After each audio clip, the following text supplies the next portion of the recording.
I wanted to jump on here. Also, inevitably, Dad, if you're listening, whenever I jump on like randomly and it's like on the way home from the gym or right before I go to bed, my dad's like, "You don't look good. You look like you're ill. Is everything okay?" Everything's okay. I'm healthy. I just need to go home. I just wanted to jump on here because this coffee parking lot always seems to be just like a thought-provoking place for me.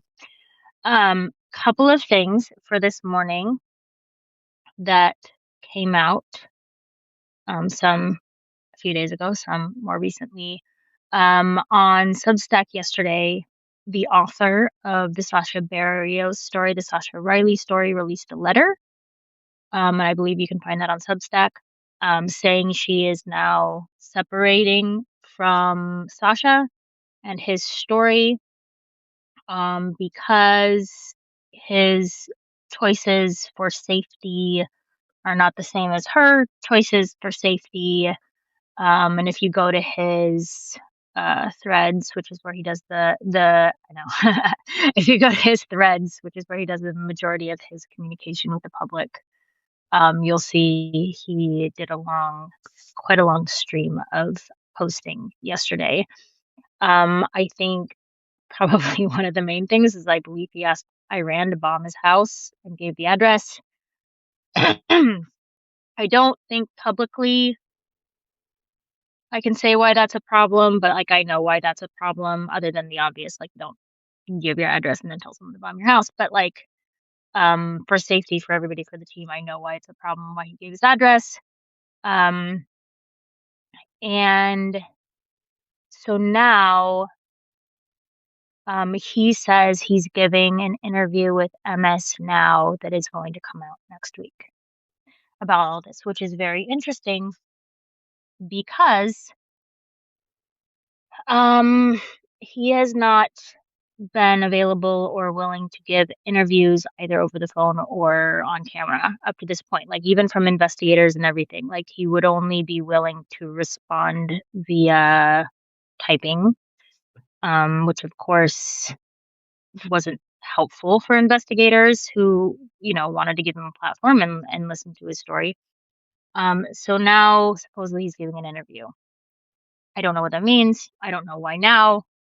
I don't know if we'll ever see it, but that is supposedly coming out next week. We're talking about the Sasha Riley story, still talking about the Sasha Riley story. So anyway, if you want to get caught up, the author is on Substack. I never really name her because, yeah, I just don't. You know where to look. But Sasha he's pretty easy to find. He's mostly on Threads, I think, is his main, and he's under Sasha Barrios because that's his, I think, legal last name. So anyway, updates from that interesting turn of events. And we'll see what that turns into over the next few days. The second thing is I have been very dutifully and very like deep in the weeds about this story out of South Carolina because there's not parallels to the Riley story. I don't think. I think it's much more credible, honestly. Um, just on face value, which you have to look into both. You have to do your homework. Um, but it's insanely hard to research the story because it's so pre-internet. So every piece of details, I've been reading articles out of there was a newspaper called the Island Packet. There's another newspaper that's posting articles about it now called the Post and Courier. They're all out of South Carolina. Really, really insanely good journalism. Like this is the core of journalism. When we talk about like what the media has become, these are insanely good hometown journalists who are just probably not sleeping and writing all the time. Like they are doing an incredible job. Highly recommend going out and finding their articles. Some are behind a paywall, some are not. But just amazingly good journalism. And one of the main authors, actually, I'm trying to remember where she worked. She went out and she worked for some major outlet for a long time and then decided she wanted to come back to her hometown newspaper. So just like really, really good journalism. Um, So anyway, they have sent out very specific details that I have been poring over. Like when you find a name or a place or a specific, like a name of a perfume, like looking up and searching the history of the perfume and when it came out and when was it most popular, or like fabric in clothing is described, like when was that worn most commonly. And then you'll get a name of a lawyer and you're like, yes, I can go search that person. Where did that person live at this time period? Um, and then it'll take like 8 hours and you'll finally find the paperwork of a court case and you're just like, thank you. So in the case of the woman out of South Carolina, she was interviewed in 2019. Thank you. I like my shirt too. Very good shirt. She came forward and she said that she lived in this little kind of condo complex where her mother was a real estate agent in the 80s. In 1984, when she was 13 years old, her mother had made flyers for her to babysit, which I think we all did when we were 13 years old. And she got a call from one of the tenants who was, these were vacation homes, so they were not people who lived there permanently necessarily. And it ended up being Jeffrey Epstein, and she was pulled in. There are some different details than what we're used to. There's a lot more talk about drugs and alcohol, not necessarily being used by him, but being offered to her, which is not something that we're necessarily familiar with in later years. There's talk about going to like a Rick James concert, um, which was, that's specific detail. She gave a year, she gave the concert, she gave the city, and you can go and look up and the concert existed, right? Like there's an actual place, time, event. And so I'm going through like 4 interviews. There was 4 FBI interviews which they gave her, which is also incredibly credible. She is also represented by Eric Fugali. Am I saying that right? Fugali, who's of the Bloom Group, wonderful lawyer for the survivors. Um, that makes her story credible, that they wanted to represent her. And also just like the resistance to talk to the FBI and them encouraging her to keep talking. Like that's also a point of credibility for me when a witness isn't like excited to have the conversation. You gotta kind of tease it out of them, and I think that's what they did over 4 interviews. She was very forthcoming about her own legal history and her mother's legal history, which then became something that I could track down and say, okay, she said that these cases existed. I was able to go find the cases exactly as she described them. She said her mother bought a house in 1981 for $55,000. That's a very specific detail. I went and I found the deed. It actually exists. It existed exactly how she said. So now, um, you know, how to present what I'm finding without talking about who this individual is, which I don't even know who the actual Jane Doe is. Which I'm trying to find out only because it will help me verify the story and follow leads. But I'm not going to post, obviously, if I find out, I'm not going to post who she is. And I'm not going to reach out to her because she wants to be a Jane Doe. That's her right to be a Jane Doe and live the private way that she wants to live for the rest of her life. But the key details with this is there are a lot of flights in the flight logs from going in later years going to Hilton Head Island, South Carolina. It was a hotbed for wealthy, meetings with people like with the Wexners and all sorts of people. It would have been pre Palm Beach. He would not have lived in Palm Beach at this point, and he wouldn't have been the nearly billionaire power sex pervert that we know him to be. He was 30 years old when this took place. So he would have been wealthy, but not exorbitantly wealthy. He would have been getting his feet wet. He would have been acting like a much younger man. So again, maybe he would have gone to a concert. Maybe he would have had a drink, didn't drink later in life. I personally, this is just my thought. I'm going to get in trouble for this, so bear with me. I hear a lot of stories in these these major crime cases about teetotalers, like people who are just like, I don't drink, I don't smoke, don't do drugs, which is fine. That's a choice. It's a healthy choice if you want to do it. But I also think there's like a weird control connection between like serial killers and refusing to take any sort of substance. I don't know why I feel that way, but like every time I hear Donald Trump be like, I never had a drink, I want to be like, well, then you're probably a super racist and a super rapist. like, like I feel like there's like not all people who don't drink. I don't really drink. I have one glass of wine at Christmas, but like not all people who don't drink obviously are going to be crazy rapists, like serial killers or whatever they do. But it seems like a lot of the people who are those things, like, are like, I don't drink, I don't smoke, and I'm so good. And I wonder if it's just like a psychological thing where they're like telling themselves they're really good at something so that they can be really bad elsewhere in their life. I don't know, but I feel like that coincides. Just my thought. Could totally be wrong. Um, but the story, ew, the key piece of the story, once we find out who everybody is, where they were, validate details, is figuring out if Epstein rented vacation homes. Um, and that would be all on paper. That would not be digitized. I found all the old ads for her mother's um, real estate agency, which was very tiny. It was a very tiny little subset. And so she had tons of ads in all the newspapers and all the yearbooks, like where they put the ads in the end of the yearbook. I found all the yearbooks for the high school and have been searching through those and like comparing siblings, and there's spreadsheets and it's long and complicated. But there's another man in the ad with her mother who is the other agent, and I believe he is alive because her mother's not.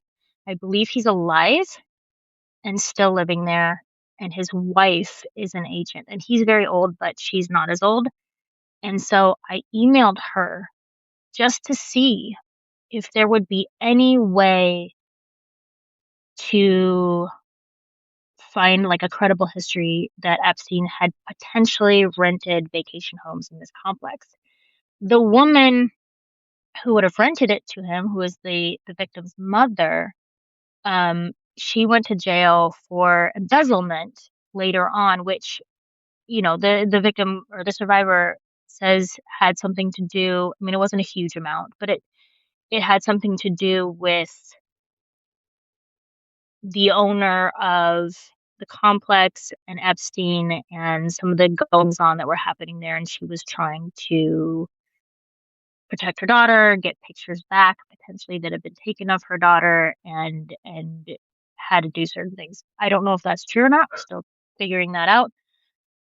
Um, but there's all these little kind of, she and her mother both had a bit of a history with addiction and with um, legal issues, which, if you are a sexually abused child, you are more susceptible to having addiction and legal issues in your life. It's a symptom. Um, but also the kind of girls that Epstein targeted were girls who came from maybe homes where that was more prevalent. So it's like kind of cyclical. So I don't hold that against anybody who's coming forward to speak and tell their story, because I think that was just something he looked for. So it's not like they're less credible because that was their life. I think that is more likely, honestly. So anyway, so that's the first thing, is we need to find some sort of history and documentation that shows that he, at some point between 1984 and 1987, rented vacation homes in this complex. He also stayed at a Marriott nearby.